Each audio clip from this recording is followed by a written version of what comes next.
and welcome to another edition of Pulp Picks. My name is Patrick. I'm Fritz. And we're here to give you this week's reading recommendations on New Comic Book Day. Wow, 2 weeks in a row. Yeah. It's like we're working hard at this. It's like we're back. I know, we're back. So we've got a couple number ones and a returning favorite that's kind of a theme for us. Yep. But why don't we just jump right in? We were just flipping through this book, admiring the art. Yeah, so my pick this week is Batgirl number 1. So this is the first Batgirl related title in a while. There was Batgirls a couple of years ago with both Cassandra Cain and Stephanie Brown, and then you had Barbara Gordon kind of being their overseer, kind of making sure that they don't get into too much trouble. Yeah. But this is the first solo Cassandra Cain Batgirl title in 20 years. A long time. And it's back with style. We've got Tate Brumbell writing. I think they're a newer person. The only other thing I'm aware that they've done recently, there was a Green Lantern Elseworlds book that just came out a couple weeks ago. Green Lantern Dark? Yeah. Yeah, okay. Yeah, which was also an enjoyable read. Yeah. So they're, I don't know, so far I'm very much digging their stuff. And then you've got Takeshi Miyazawa, who, if I remember correctly, was the original artist on Runaways with Brian K. Vaughan. That's crazy. Yeah, and has done a bunch of other stuff. They did some stuff with Kamala Khan during the original run of Miss Marvel. But so yeah, some really good talent being put on here, and it shows. So this whole book is Cass's mom, Lady Shiva. Not exactly the best relationship between the two of them. Turns out. Yeah, shows up being hey, there's this ancient cult that wants to kill me and anything related to me. And unfortunately, that includes you. And so you're just kind of stuck in this now. And so a lot of this issue is just them punching and kicking their way through armies of ninjas. And so it's got a bunch of action. It's beautiful action. We were mentioning before that, Miyazawa's art is just gorgeous here. Absolutely perfect match for this. But I also just love the little ways in which they kind of get they get Cass's personality across of not always she's someone who's, because of her upbringing, has struggled with connecting with people, even though she can read them so much better than everyone. That doesn't necessarily make it easy for her to actually deal with people in a normal way. Her interactions don't go positive. Frequently throughout this, there'll be little caption boxes of her trying to discern what a little gesture from someone means. Is this someone, because Shiva also knows how to kind of get around how she reads people's body language and that. So is she doing this because she's being honest? Is she lying? What does it mean if it's one or the other? If you've never read, we always talk about this, a good quality of a number one is if it's a returning character and you can make it absolutely fresh for new readers, but also if you have been following this character for a while, feel you never left. Does an absolutely amazing job of that here. Yeah. It looks super fun. Mm-hmm. I'm really digging the aesthetic. They're doing a great job of playing with the shadow and the color. Mm-hmm. Because when you've got a character that's, almost entirely black or dark gray, with just a small, outline bat symbol in yellow and white eyes, that can, I don't know. You can either really have fun with it or it can get plain. Also, Lady Shiva, such a lovable prick in this comic. Because she's definitely kind of trying to do the right thing by making sure that Cass isn't just getting murked by a bunch of ninjas, but she's also the whole time being oh, you're still doing that no kill thing. Great, fine. That's not going to be helpful. Right. Yeah. So quick aside about DC. Mm-hmm. So, we've had a big slowdown in the DC subscriptions and so forth. And it seems to be kind of tied in with that whole absolute power crossover going into everything. Yeah. And it's really, it's too bad because, now we've got not, a reset or anything on any of the characters, but we've got good jumping on points for people. Yeah, because if you hit pause on, say, Green Lantern or Flash or, whatever, I get the Action Detective that's going to weekly, people are operating on a budget, you're making choices, but DC's been putting out some really good stuff, and it's unfortunate that the Absolute Power kind of put a hiccup in a lot of those story arcs that kind of slowed things down for people. But anyway, you were saying. But yeah, because like again, this is part of their whole Olin initiative. They're trying to make everything as much of a jumping on point for old and new readers as they can. So if you're ever being like, hey, I maybe want to check out this DC book, this is literally the best time you've had a chance to do this in like a decade. You couldn't ask for a better time to be like, I should be reading these. Yeah, and I really like the direction that they've been going with. I've been really pleased with a lot of the DC stuff. I'm probably reading more DC at this point in time than I have in forever. Probably since New 52. I mean, there's a Metamorpho book and a New Gods book coming up. Like, how could you not be more excited for that? That is true. Yep. And we have a DC book up here almost every week. I know last week we had Batman Robin Year 1. So, yeah. Anyway, well, I went with a non-DC. All that preamble. But you'll understand why here in a second. So, books that have not had a decline in subscriptions are the Ultimate line at Marvel, and I went with Ultimates, and this is Ultimates number 6. And if you can't tell by the cover, there's going to be a throwdown with Bruce Banner, who's Bald Zen Hulk.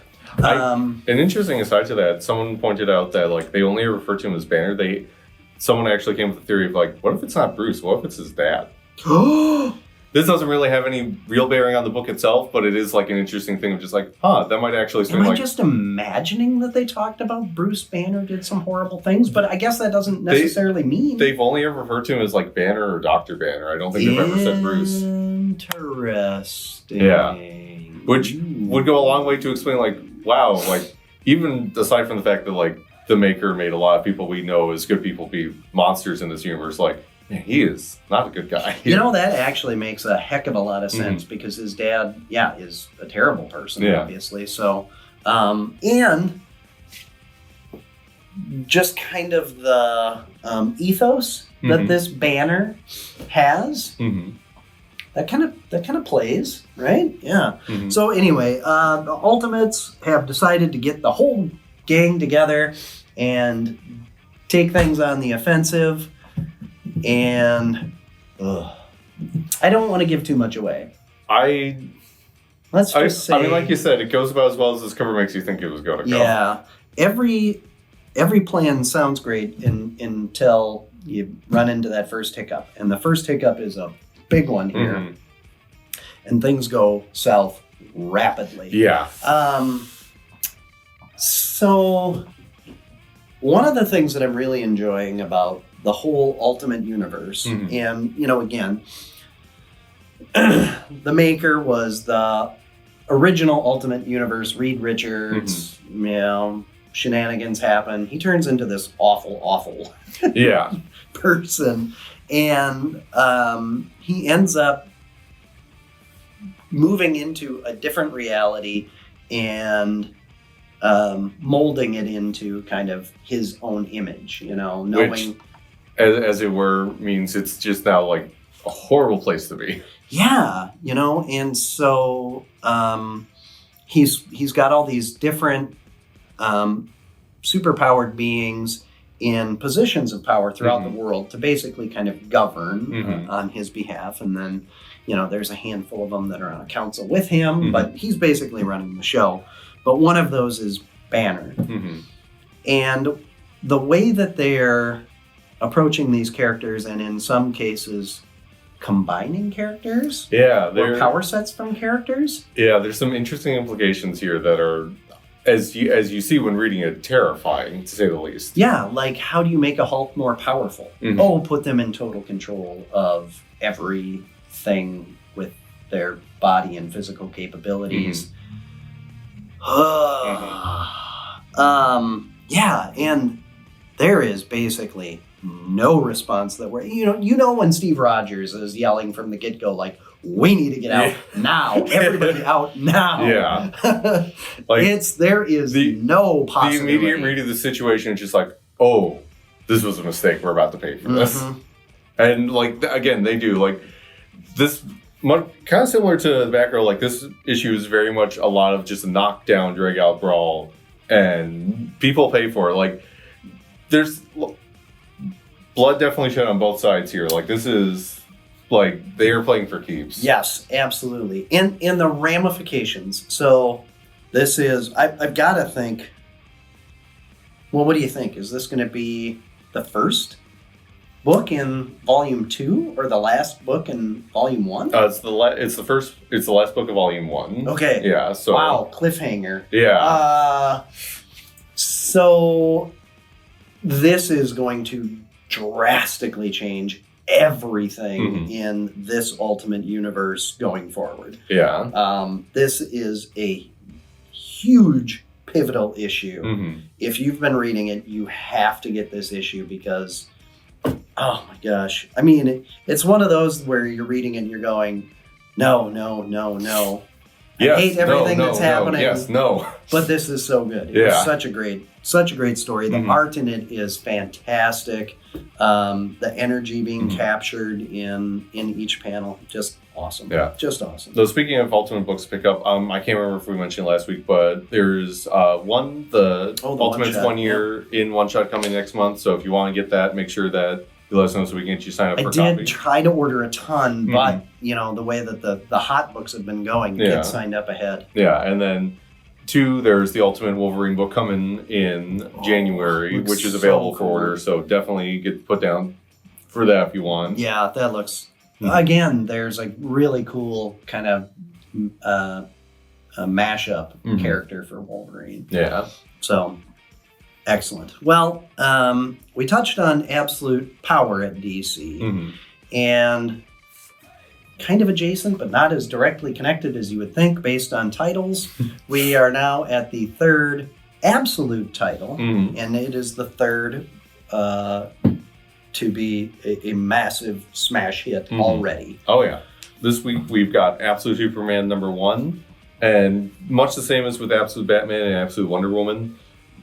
Absolutely like taken in by this, like it, because again, the whole thing with this world, it's basically what if all your typical superheroes kind of aren't starting off with all the advantages they normally have. Like Batman doesn't have his money, Wonder Woman wasn't raised amongst the Amazons.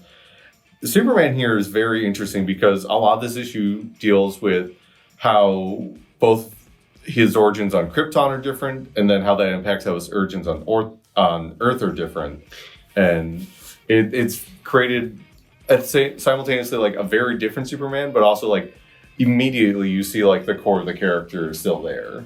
So, hot take. I have read a solid amount of early Golden Age Superman.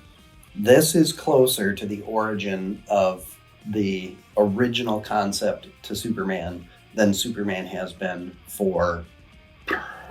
I'd say the only other book that got close was 70 years. Morrison's run on Action during New 52. Sure. This is very much like a Superman who is very much of the people, cares about the people, sees all like the horrible like machinations that go on around them from corporations and governments and everything. It's just like, but no, why though? Yeah.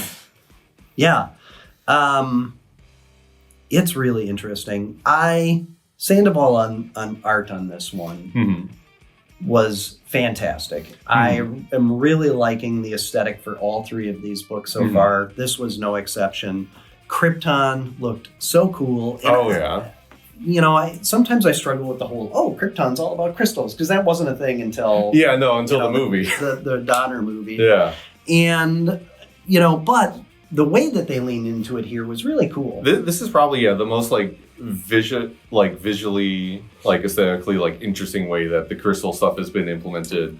And speaking of Sandoval on art, so it came out recently that Raphael Albuquerque was going to be the original artist before having to drop out because of other stuff going on. Spoiler alert, Brazil's had a weird year. Yeah. But so Sandoval was kind of brought in last minute. And you wouldn't know because, again, he does such a good job here. It's just with so everything. Cool. And I like the Superman aesthetic here. A lot of times when you play, when you've got such an iconic, classic costume that does so well just stripped down, adding stuff to it can kind of be more detracting. This whole glowy bit is super cool. Yeah, no, I wasn't, because of all the designs, this was the one I was most I wonder how this is going to work. And then when you see on the page, how they'll use it for conveying motion and like just like kind of like how his powers, because like there's some interesting implications with his powers in this world that I'm curious to see where they go with that. Yeah.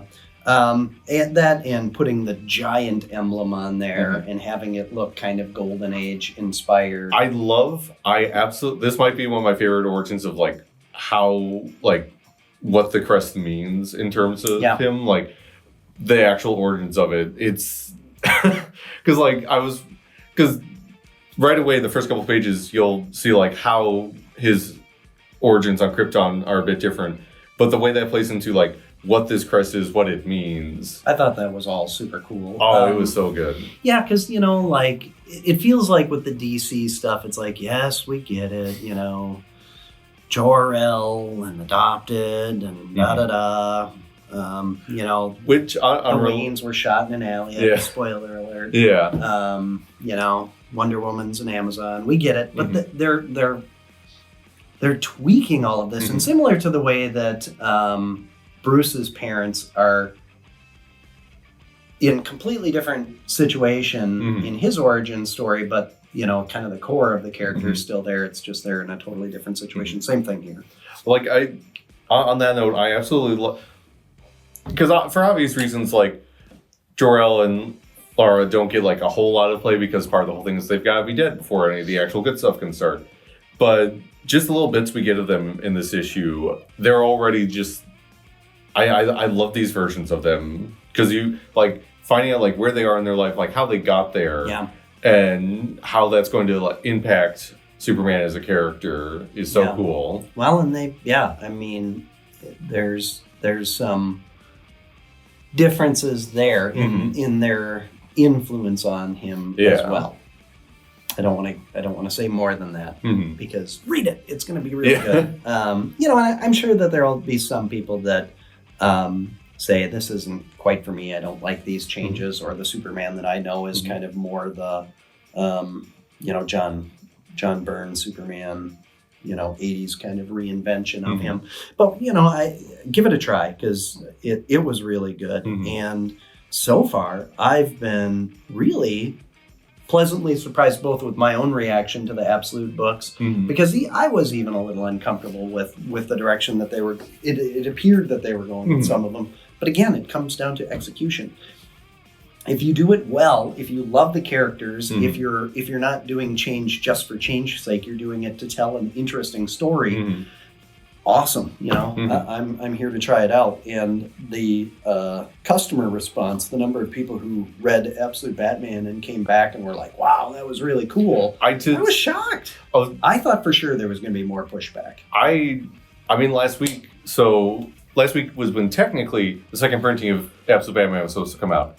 If you're wondering, well, hey, I wasn't able to get a copy last week. That's because we weren't able to get any because they already sold out. It sold out so fast. Yeah. So we do have Absolute Batman 1 Noir, so it's the black and white version is coming out, which I think is going to be cool. Because that's what the original leaks had, the black and white version. Yeah. And as someone who already bought a copy, I might buy a Noir copy just because. Yeah, for sure. Like, Dragota's art style works so well, black and white. Yeah, I think that's probably the direction that I'm going also, because I wasn't able to get a copy. I threw my copy on the shelf. Yeah.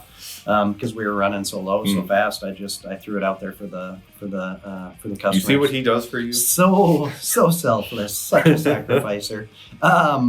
But we do have third printings coming in, and then we've got Absolute Wonder Woman second printings and a handful of the Noir ones. I went heavier on the second printing for that one versus the Noir. Yeah. I went kind of 50-50 with the Batman one because it just seemed to me that Batman kind of lends itself. No, I think that was a good call.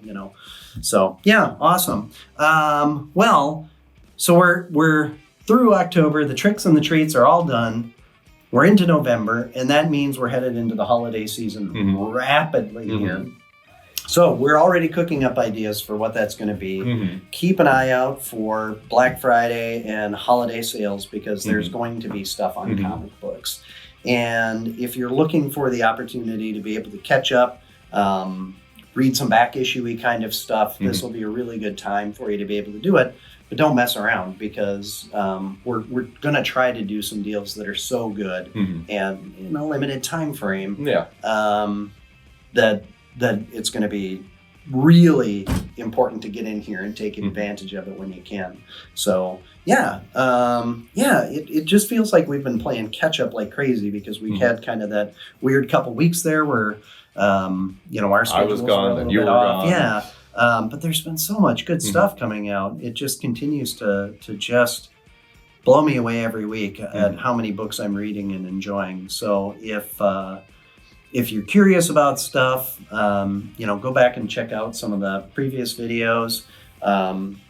There's just so much good to read. But the other side of that is, we love hearing from people what they're enjoying because our point of view aren't the only ones that matter. So be sure to tell us what you're liking, leave comments, follow, subscribe. There's a bunch of other YouTube videos out there that are doing something similar. A lot of podcasts. I've listened to a number of podcasts that do a very similar kind of format to this. So there's just so much good out there. But I really do think that enjoying this stuff in print, physically coming into a local comic shop, doesn't have to be ours, but coming into a shop and talking to people, we've got a group that shows up every Tuesday and, comic books are kind of the center. It's the comic book club and you're welcome to join, Tuesday nights, usually around 4:30, 5 o'clock until around close at 7. If you want to talk comic books or popular culture, movies, music, they kind of hit on a lot of it, but comic books are kind of the hub of all of that.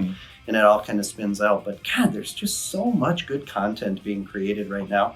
And I feel like it's kind of unfortunate that so many people got interested because of movies and TV shows. And now that some of that stuff's really cooled off, some of the interest in comics is waning. But I think the positive for the comic book industry is that's freeing up creators to stop trying to be in that same lane as the movies and the TV shows, and be able to just write really good standalone comics again. But, soapbox moment over. Follow, subscribe, leave comments. We love all that stuff. We'll be back next week with more picks because next Wednesday there's more. And then I guess I haven't looked yet on how the holidays are going to affect everything. So Christmas is on a Wednesday. Christmas is on a Wednesday, so that'll be interesting. I'm guessing comics get pushed to that Thursday. Probably. I'll have to look. We'll find out when we get closer. But we will be closed on Thanksgiving. We'll be open again on Black Friday. We do that every year, and then we'll be closed on Christmas Day, and we'll be open the day after again. But we'll be back next week with more picks, and until then, enjoy the reading. Hey!